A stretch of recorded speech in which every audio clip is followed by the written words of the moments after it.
Seguro. Listo, ya. Entonces vamos a dar inicio a la reunión programada para el día de hoy. Tenemos dos temas que tratar en el día de hoy. Por favor, atentos. La primera parte vamos a hablar de hidroterapia, geoterapia y termalismo. ¿Ya? Entonces son temas interesantes desde el punto de vista de la medicina alternativa. Y lo que hoy día vamos a tratar de entregar a ustedes son competencias que nos permitan conocer, sistematizar conceptos y fundamentos de la hidroterapia, la geoterapia y el termalismo. En primera instancia vamos a hablar hidroterapia, conceptos, fundamentos, propuestas terapéuticas. En geoterapia igualmente, fundamentos, propuestas terapéuticas y en el termalismo el mismo concepto. Comenzamos con hidroterapia. Para hablar de hidroterapia tenemos que hablar del agua, ¿no? Y sabemos que el agua es el elemento fundamental de la vida, ¿no? E indispensable para la existencia de la vida humana. Ustedes saben que los viajes espaciales, buscando otros mundos, lo que busca justamente es encontrar un mundo en el que podamos tener líquidos semejantes igual al agua, al H2O. Y por lo tanto, tenemos que entender que el agua es fundamental en la estructura de nuestro cuerpo y en la vida propiamente dicha. Eh, pero el uso del agua no es nuevo, no es de este siglo XXI ni del siglo XX. Muchos pueblos y muchas culturas, ¿no? Han tenido en el agua como un elemento de la naturaleza que dio al hombre justamente la necesidad de tenerla para una valoración hasta el punto de vista mística, ¿no? El misticismo con la que se trata al agua es hecho a través de la historia de la humanidad. Egipto, Persia, India, China, Japón, en Europa, Gran Bretaña y otros han hecho justamente de ellos un elemento fundamentalmente valorado. En la antigüedad, Macedonia, el reino de Macedonia, ¿no? El hombre tuvo siempre que valorar el agua como un elemento. Las mujeres después del parto, por decirles, eran sometidas al baño de agua fría porque conocían que esto evitaba los sangrados, se neutralizaba el sangrado y por lo tanto la fisiología del mismo adaptaba y hacía que se produzca una vasoconstricción disminuyendo y produciendo un sangrado menor. Esto es un tratamiento antihemorrágico. El agua fría controla ello. Pues bien, el uso medicinal del agua, ¿no? Le denominamos hidroterapia y es la utilización del agua como agente terapéutico en cualquier forma, estado o temperatura y que es la consecuencia del uso de agentes físicos como la temperatura y la presión, así como pensando en una disciplina que puede englobar muchos elementos, la balonesteterapia, la fisioterapia y la medicina, ¿no? Eh, lo definen justamente como el arte o la ciencia de prevenir el tratamiento, ¿no? Prevenir el tratamiento y mejorar enfermedades o lesiones mediante el uso del agua como concepto medicinal. La hidroterapia, esto que conocemos desde la antigüedad, ya ha sido aceptada por la Organización Mundial de la Salud y la define justamente como parte de la medicina occidental, ¿no? Para beneficio de los pacientes. Entonces, la Organización Mundial de la Salud habla del agua como hidroterapia y aceptado para los tratamientos.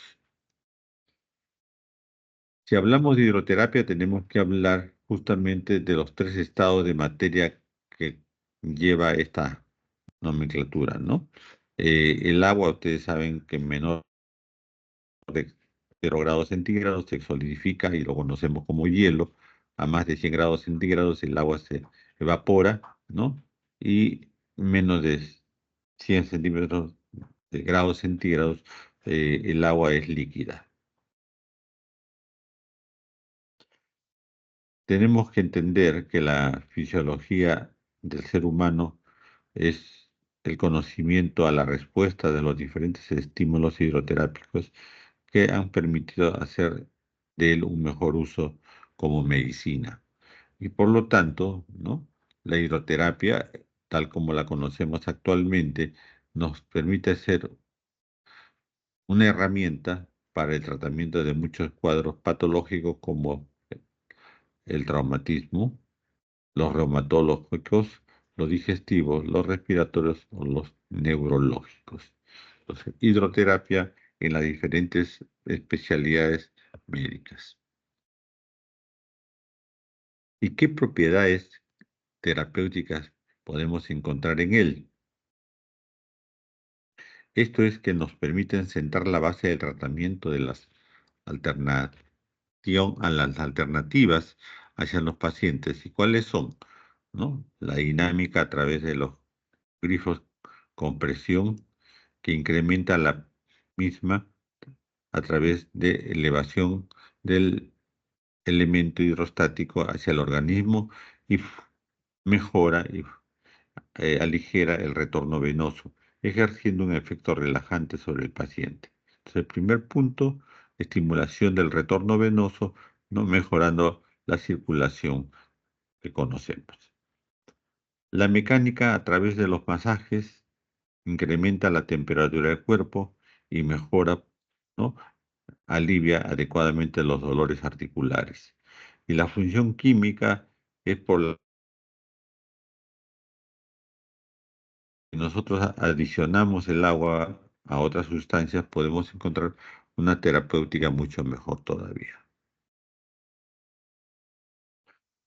Los tratamientos de hidroterapia se pueden utilizar a través de mecanismos como son los baños, ¿no? Los baños que pueden ser totales o parciales del cuerpo a las temperaturas que los mismos se necesitan y que pueden variar de acuerdo a la aplicación que se requiera dar. Por lo tanto, la hidroterapia tiene diferentes formas del manejo para su uso en el tratamiento de problemas fundamentalmente osteoarticulares y musculares, ¿no?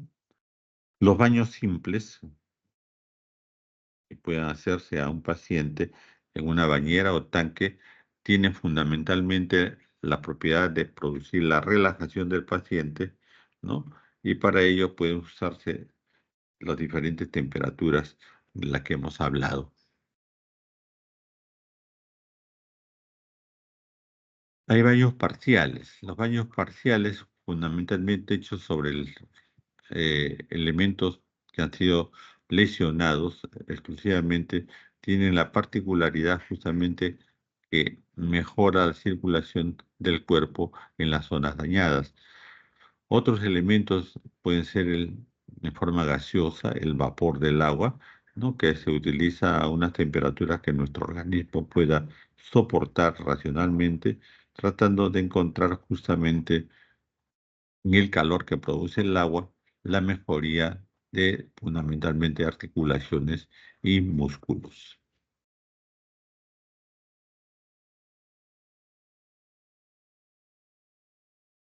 Con todo ello, lo que podemos decir que el agua, la hidroterapia, tiene fundamentos de la antigüedad, pero aceptadas en forma real en la ciencia médica en nuestros días y que permite su uso para los diferentes tratamientos a la que puedas acceder el hecho de tener que dar sobre todo estimulación de vasoconstricción o vasodilatación, así como los elementos, ¿no? De masajes hidroterápicos que pueden mejorar la circulación sanguínea en sus diferentes formas.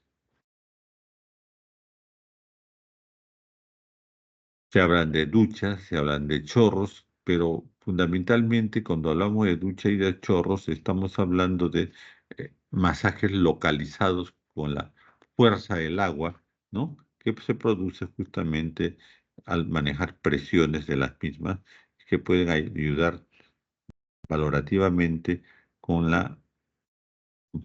el tratamiento de posibles problemas, ya decíamos, osteoarticular y muscular.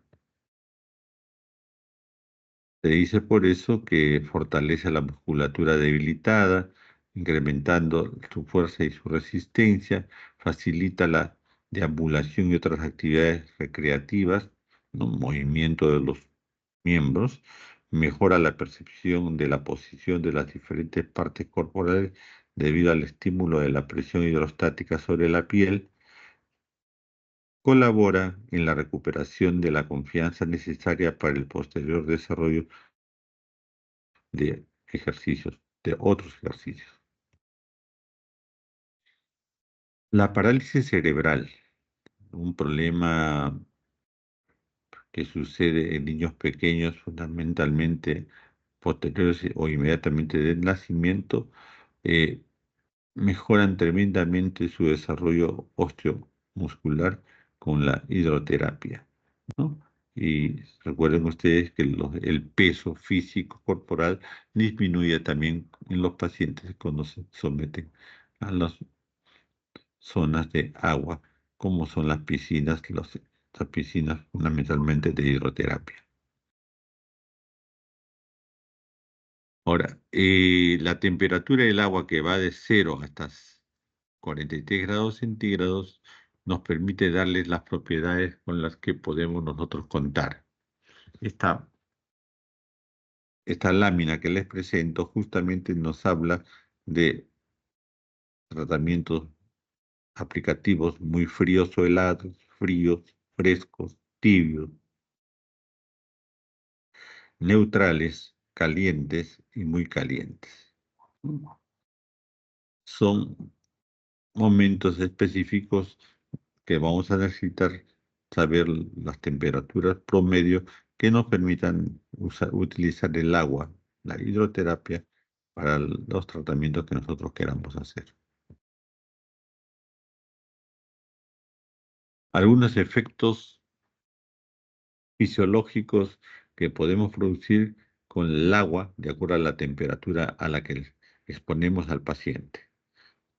Por decirle, cuando hablamos de frío, estamos hablando en el sistema vascular, la producción de vasoconstricción, disminución de la circulación, en la presión sanguínea aumentada, en el corazón una bradicardia, una disminución del volumen sistólico, y en la sangre aumenta su concentración y su viscosidad.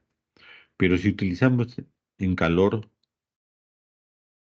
entonces al opuesto, ¿no? Se producirá la vasodilatación, aumento de la circulación, la presión sanguínea estará disminuida, la taquicardia, aumento de la frecuencia cardíaca, ¿no? Y aumento del volumen sistólico. Y la sangre, ¿no? Tendrá un aumento en su dilución y disminuirá su viscosidad. Entonces, propiedades características de nuestro organismo como respuesta al uso del agua de acuerdo a su temperatura. Finalmente, en relación a hidroterapia, lo que podemos decir entonces que es la utilización del agua como agente terapéutico y se utiliza mediante estímulos térmicos, mecánicos y químicos, y por lo tanto la hidroterapia térmica está contraindicada en los pacientes que sufren de enfermedades crónicas, eh, como son enfermedades del corazón, hígado y riñón. Hidroterapia no indicada en problemas de estos tipos. Muy bien. Entonces, es lo que queríamos conversar con ustedes en relación a hidroterapia. Otro tema muy importante como el anterior es la geoterapia. Geoterapia. Eh, la geoterapia, como dice geo, ¿no? Tiene que ver con los elementos sólidos de la naturaleza. Hablamos de las tierras, en este caso las arcillas, ¿no?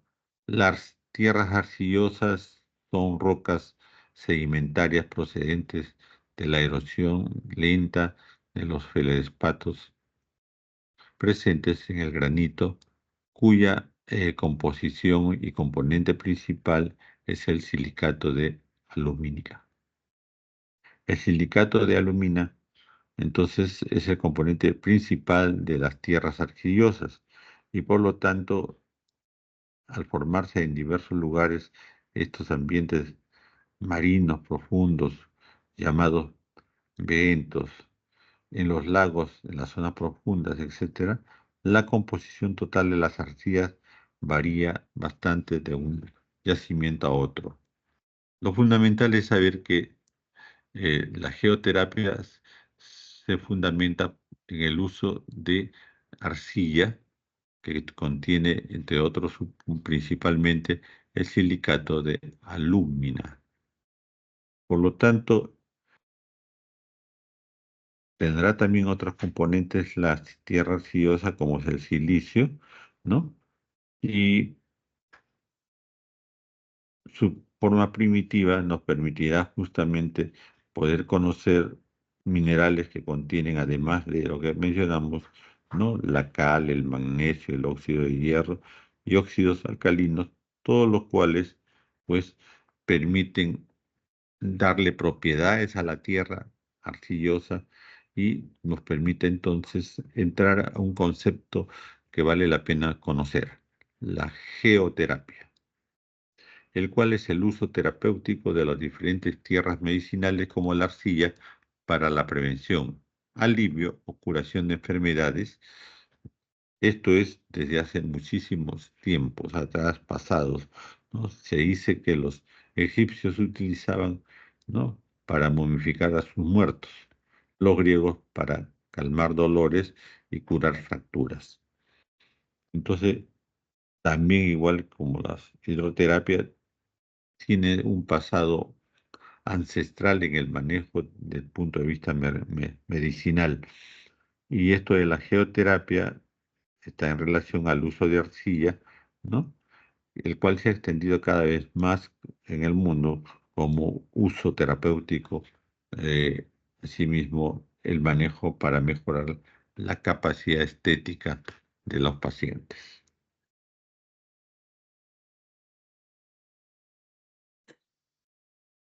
Entonces, el término geoterapia es la terapia natural en la que se usa la tierra como agente curativo, par- toda vez que sus componentes químicos, medicinales y energéticos le dan especiales propiedades curativas, tanto aplicándose interna como externamente.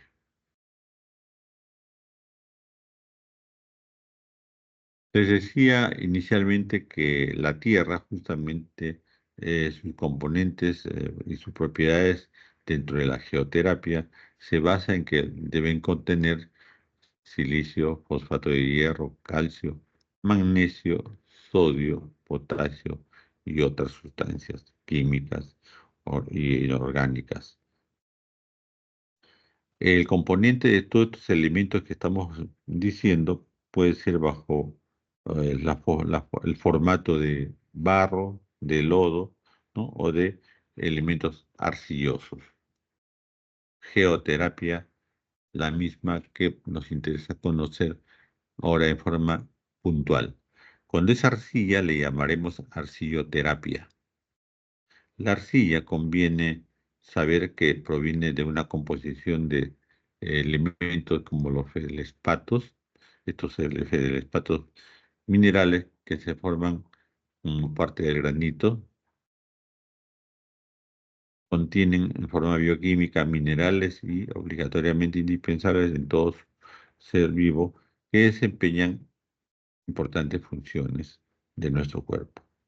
Por lo tanto, hay una combinación entre el medio externo y el medio interno, ¿no? Haciendo dar propiedades que podríamos considerarlas de tipo medicinal. La arcilloterapia contiene silicio como elemento principal, silicatos de alumínicos como elementos asociados y hacen de estos todo un elemento, toda una sustancia que asociados al magnesio, al óxido de hierro y a los óxidos alcalinos pueden servir como sustancias externas para poder dar tratamiento a ciertas enfermedades o procesos eh, anormales. La arcilla terapéutica, si alguno de ustedes considera la necesidad de saber su composición, la tienen ahí, ¿no? Proporcionalmente, las tierras arcillosas contienen 49,1 de sílice, 14,61 de alumínica, 5,65 de sesquióxido de hierro, 4,44 de calcio, 4,24 de magnesio, 3,08 de óxidos alcalinos, 0,74 de anhidro titánico, dentro de una humedad de 7,40, ¿no? Y que generalmente, si ponemos al fuego, esta debe solidificarse, o sea, su pérdida en un 10,585%. Esto es una fórmula, ¿no?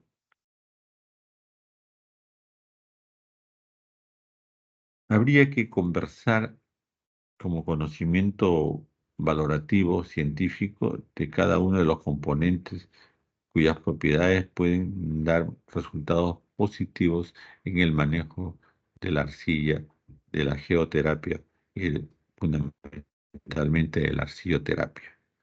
El sílice es un antitóxico, ¿no? Importante en los terrenos óseo, vascular y nervioso y respiratorio, pues actúa sobre las fibras elásticas, ¿no? Y en las regeneraciones de los tendones y de la piel.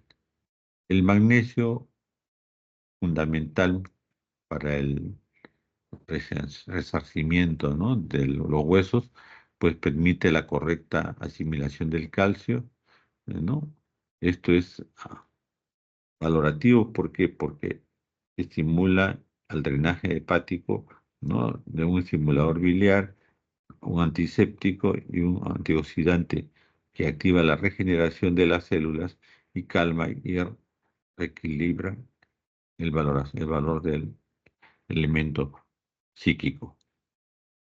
El calcio es importante por la formación y conservación de los huesos y dientes y tendones necesarios fundamentalmente también dentro de la coagulación sanguínea, me refiero al calcio, y en la regulación del sistema nervioso.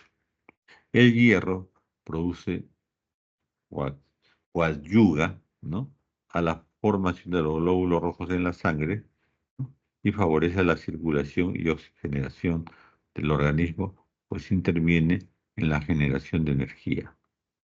El zinc, necesario en el sistema inmunológico, es imprescindible para el crecimiento, la formación de los tejidos y la maduración sexual masculina. Entonces, todos estos elementos que conforman el elemento de la arcilloterapia, la geoterapia, es muy importante conocerlos. Las composiciones de algunas arcillas, ya lo habíamos visto anteriormente, se vuelve a repetir cuando hablamos del color pardo o gris. Pardo o gris. Pero no solamente existe este color de arcilla, sino podemos encontrar en otras zonas, sobre todo en el oriente, ¿no? Arcilla blanca o caolinita. Arcilla blanca o caolinita. La caolinita, que es una formación a partir del principio del caolín, esto da como resultado, ¿no? Al despato de la acción del agua y el dióxido de carbono. Por lo tanto, esta arcilla blanca o caolinita, ¿no? Por su fuerte poder de cubrir en forma de acción específicamente antibacteriana, antiinflamatoria y cicatrizante, se prefiere como elemento protector de la mucosa gástrica e intestinal, pues acelera aparentemente la cicatrización. Y tenemos que esta sustancia, la caulinita, la formación de caulín, es parte de los compuestos que se toman y ingieren, tratando de mejorar el estado de la mucosa gástrica, ¿no? Disminuyendo por lo tanto la exposición al ácido y mejorando los procesos gástricos en enfermedades que pudieran haber desde el punto de vista digestivo. La arcilla roja, su composición es similar a la arcilla verde, pero esta arcilla tiene mayor contenido de óxidos o hidróxidos de hierro, el cual le da el color rojo, además de contener silicato de aluminio y silicato de magnesio, ¿no? Y por lo tanto actúan como antiácidos de acción local astringentes. Estos compuestos así vistos van a saber más adelante cuando hagan terapéutica digestiva que forma parte de muchos compuestos en jarabes, ¿no? Para hacer tratamiento de disminución del ácido clorhídrico dentro del estómago, tratando de regenerar el epitelio gástrico y disminuyendo las enfermedades digestivas.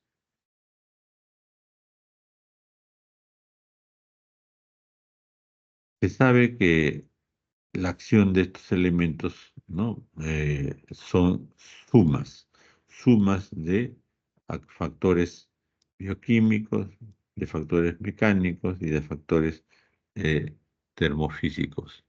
Esto último justamente es muy destacable porque se asocia también con la termoterapia.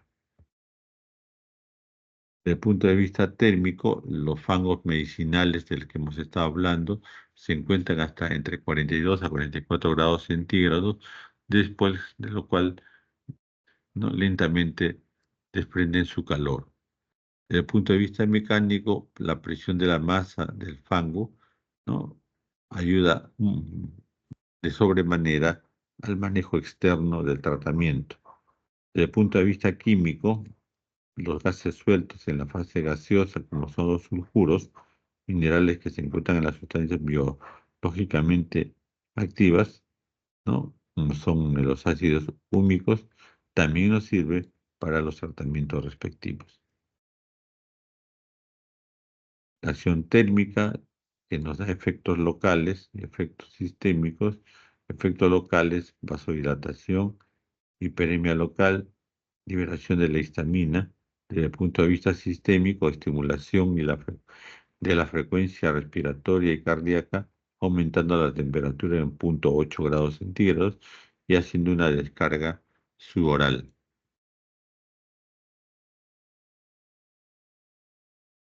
La acción mecánica es la que ustedes seguramente conocen más todavía porque el uso de la tierra, fundamentalmente arcillosa, en forma física externa alrededor de elementos anatómicos, lo que observamos son su acción mecánica, esa capacidad de absorción de partículas de 1 a 2 micrones de diámetro que producen analgesia y relajación. Su valor analgésico en este caso es reconocido por el paciente al que se ha sometido a este tipo de geoterapia, ¿no? Mejora la vascularización dérmica y estimula la capa basal para el cambio más fluido de la epidermis, buscando justamente en otros pacientes en la que se utiliza estas áreas faciales fundamentalmente para el tratamiento desde el punto de vista estético.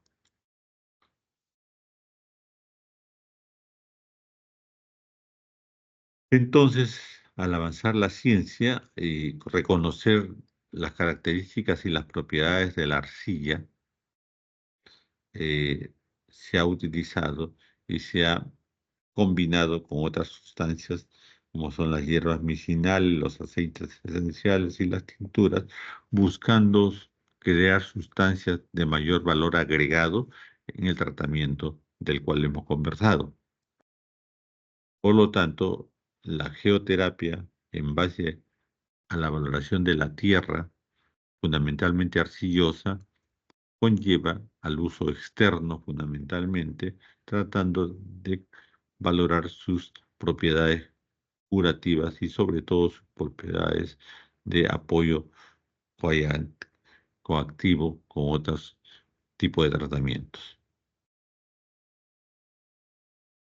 Tenemos en tercer lugar el termalismo, otro término muy conocido por, por los pueblos, cuyo origen se debe justamente a que existen sustancias eh, calientes utilizando el agua desde el punto de vista de sus propiedades, tal como lo habíamos hablado inicialmente, pero que están dentro de la naturaleza por acción física, mecánica y que permite tratamientos de los que habíamos conversado en la hidroterapia, en este caso el termalismo, desde el punto de vista locomotor, respiratorio y digestivo. Termalismo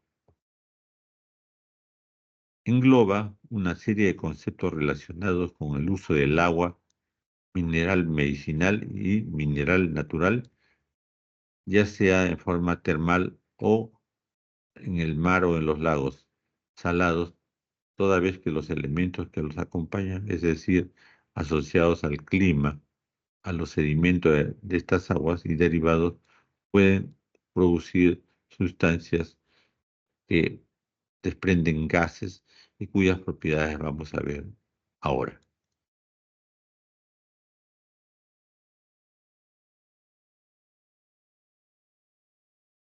El termalismo es una forma de vincularnos con la naturaleza. Las aguas termales no solo son preventivas, sino son curativas. Bañarse y aplicarse estos tratamientos reporta siempre satisfacción, al menos tratamientos que temporalmente alivian el dolor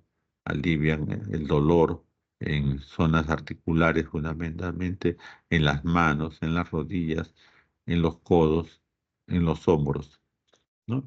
Y que tienen efecto eh, relajante asociados a la naturaleza debido a que se puede hacer dentro de un paisaje, ¿no? Y un clima apropiado. Las termas dan lugar pues a tres tipos de instalaciones: centros termales, hoteles, parques de agua termal y complejos termales. El termalismo está asociado, por lo tanto, a la naturaleza. ¿Por qué? Porque estamos hablando de aguas naturales que tienen diferentes puntos de ebullición, puntos de calor y que permiten estos utilizarse en forma natural, toda vez que el hombre es el que se acerca a la naturaleza y puede, por lo tanto, reconocer propiedades en las aguas termales.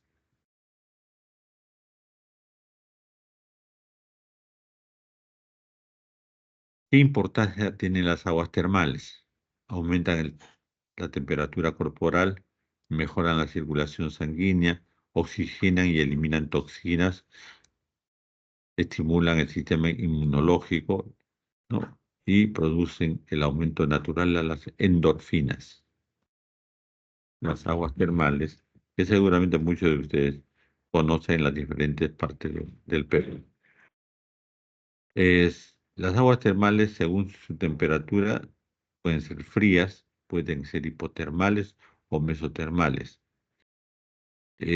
Según su origen, generalmente se le denomina de origen telúrico, ¿no? Son zonas en las que existe movimiento de tierras asociadas a la composición del agua en afluencias a zonas de los ríos.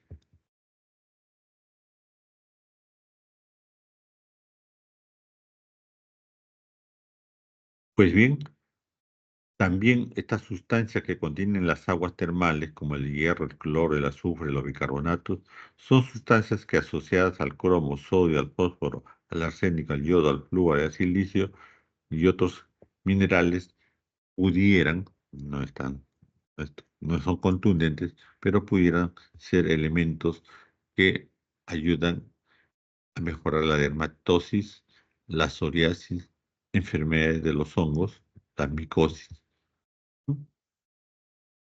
Pero no, no todo es una panacea.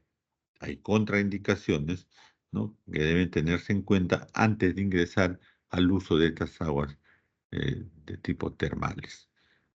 ¿Qué, qué patologías no deben intervenirse hacia estas áreas?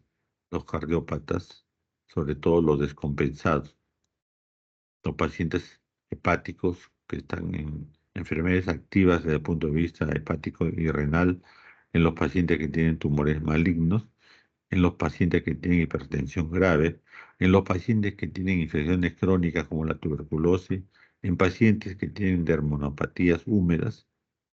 Estos pacientes no deben ser, no deben tener indicaciones dentro de la valoración térmica. Se recomienda en los pacientes que sí están indicados su tratamiento coadyuvante térmico, hacerlo pues fundamentalmente, ¿no?, en las mañanas, y si no, después de almorzar, 4 horas después, ¿no? Eh, los baños termales que quizás ustedes conozcan son los que están más cerca a Lima, como los de Churín, de Cheuchín, en la zona de la sierra noreste de Lima, ¿no? Hay otros baños termales en otras áreas del Perú, pero las que están más cerca son a Lima, son los baños termales de Churín.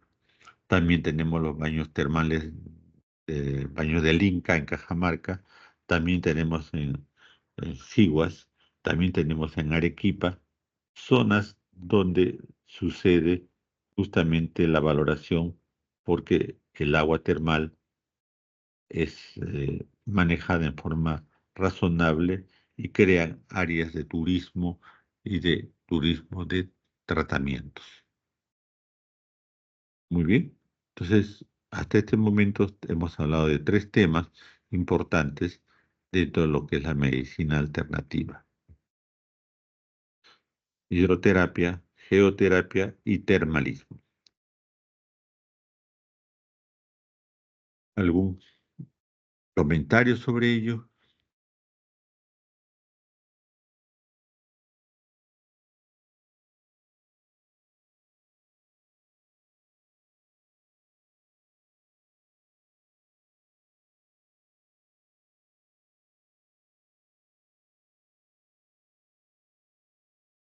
Vamos a pasar a compartir otro tema.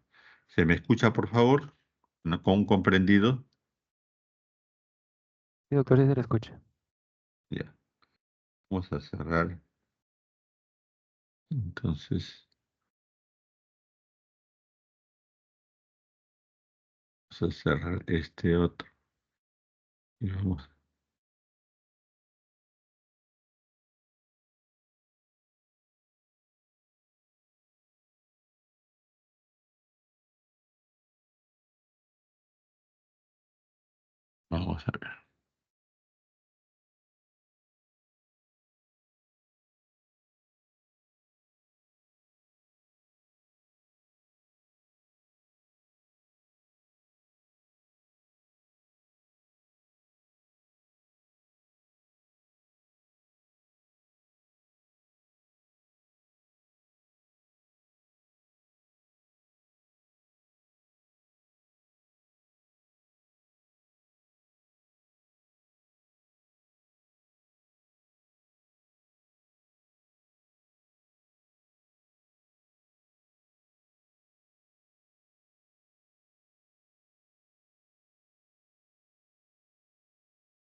Ok, ¿se ve la pantalla, por favor?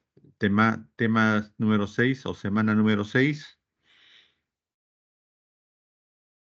Sí se ve, pero no está para presentar aún. Yo ya la tengo en presentación. A ver, ¿se logra pasar? ¿Ven el pase?